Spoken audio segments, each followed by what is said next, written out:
नमस्कार। आज हम एक ऐसे आइडिया को समझने की कोशिश करेंगे जो कहता है कि हमारी जिंदगी के 3 सबसे बड़े हिस्से यानी प्यार, सेहत और पैसा, ये सब आपस में एक अनदेखे सिस्टम से जुड़े हुए हैं। तो चलिए शुरुआत एक बहुत ही बुनियादी सवाल से करते हैं।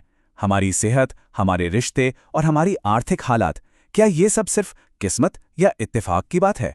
जिन स्रोतों को हम देख रहे हैं उनके मुताबिक ऐसा बिल्कुल नहीं है। ये सब एक सिस्टम का नतीजा है, भले ही वो सिस्टम हमें सीधे सीधे दिखाई ना दे। और ये पूरा का पूरा सिस्टम ना इन 3 मेन प्रिंसिपल्स पर काम करता है। पहला, हम जो भी अंदर महसूस करते हैं, बाहर की दुनिया में वो कई गुना होकर लौटता है। दूसरा, जिस भी चीज पर हम अपना ध्यान लगाते हैं, वही चीज हमारी जिंदगी में बढ़ने लगती है। और तीसरा, हम जैसी उम्मीद रखते हैं, ठीक वैसी ही चीजों को अपनी तरफ खींचते हैं। तो आज की चर्चा का रोड मैप कुछ ऐसा रहेगा। सबसे पहले हम जिंदगी के उस अनदेखे सिस्टम को समझेंगे। फिर हम देखेंगे कि ये प्यार, सेहत और पैसे पर कैसे असर डालता है। और आखिर में हम उस एक मास्टर चाबी के बारे में जानेंगे जो इन सबको आपस में जोड़ती है। चलिए, तो अब इसमें थोड़ा और गहराई से उतरते हैं। हमारा पहला सेक्शन है जीवन का अदृश्य सिस्टम। यहां हम ये समझने की कोशिश करेंगे कि हमारी जो अंदर की दुनिया है वो एक ब्रॉडकास्टिंग सिस्टम की तरह कैसे काम करती है, जो हमारे बाहर के हालात को बनाती है। इस आइडिया को समझाने के लिए एक बहुत अच्छी मिसाल दी जाती है।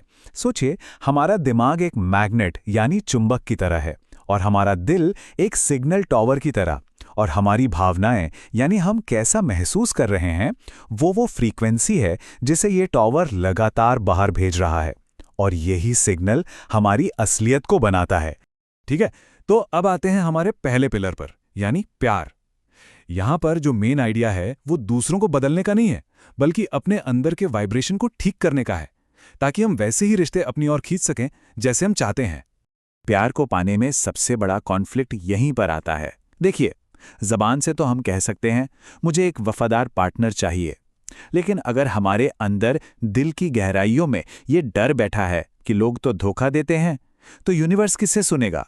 हमारे शब्दों को नहीं, वो हमारे उस डर वाले वाइब्रेशन को सुनेगा और उसी पर रिएक्ट करेगा। तो सबसे जरूरी बात क्या है कि हमारे सारे रिश्तों की बुनियाद खुद के साथ हमारा रिश्ता है। कहा जाता है कि सबसे ताकतवर प्यार रोमांटिक प्यार नहीं, बल्कि सेल्फ लव है। अगर कोई इंसान खुद से ही खुश नहीं है तो कोई और उसे हमेशा के लिए खुश नहीं रख सकता। तो प्यार का फॉर्मूला बहुत सीधा है। इसे बाहर से पाने की उम्मीद करने से पहले हमें अपने अंदर प्यार पाने की फीलिंग पैदा करनी होगी। जब हम खुद को प्यार और सम्मान से भर लेते हैं, तभी हम उसे बाहर की दुनिया से अपनी ओर खींच पाते हैं। चलिए, अब सेहत की तरफ बढ़ते हैं और देखते हैं कि यह सिस्टम यहाँ कैसे काम करता है। यहाँ का मेन आइडिया मन और शरीर के गहरे कनेक्शन पर टिका है। हमारा शरीर हमारे हर एक विचार और हर एक भावना को लगातार सुन रहा है। हमारा शरीर ना मोटे तौर पर 2 मोड में काम करता है।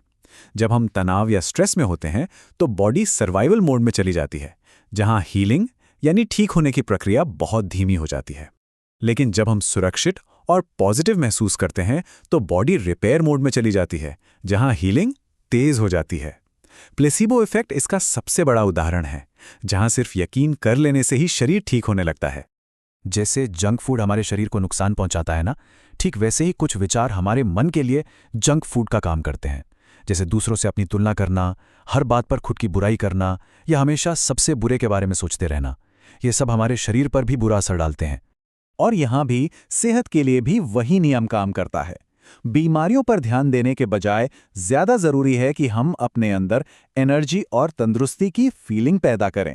जब हम अंदर से हेल्दी महसूस करते हैं तो हमारा शरीर भी उस फीलिंग पर रिस्पॉन्ड करना शुरू कर देता है।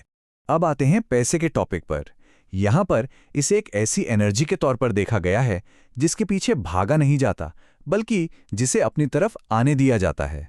और ये सब सिर्फ सोच बदलने का खेल है। पैसे को लेकर 2 तरह की सोच होती है।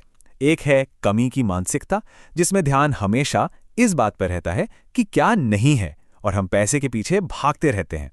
और दूसरी है प्रचुरता की मानसिकता, जिसमें ध्यान इस बात पर रहता है कि हमारे पास क्या है और हम उसके लिए शुक्रगुजार होते हैं। कड़ी मेहनत जब इस विश्वास के साथ मिलती है, तब जाकर असल नतीजे मिलते हैं। ये एक बहुत गहरे कनेक्शन की तरफ इशारा करता है। हमारी फाइनेंशियल हालत अक्सर इस बात का आईना होती है कि हम खुद को कितना काबिल समझते हैं। अगर कोई अंदर से ये मानता है कि वो ज़्यादा के लायक नहीं है, तो उसकी कमाई भी वहीं तक सिमट कर रह जाती है। तो पैसे के लिए भी फॉर्मूला वही है। मौके तभी दिखना शुरू होते हैं जब कोई इंसान पहले से ही खुद को आर्थिक तौर पर सक्षम और अमीर महसूस करने लगता है। यानी पहले महसूस करना, फिर पाना। और अब हम पहुंच गए हैं अपने आखिरी और सबसे जरूरी हिस्से पर, जो इन तीनों एरिया को एक साथ जोड़ता है।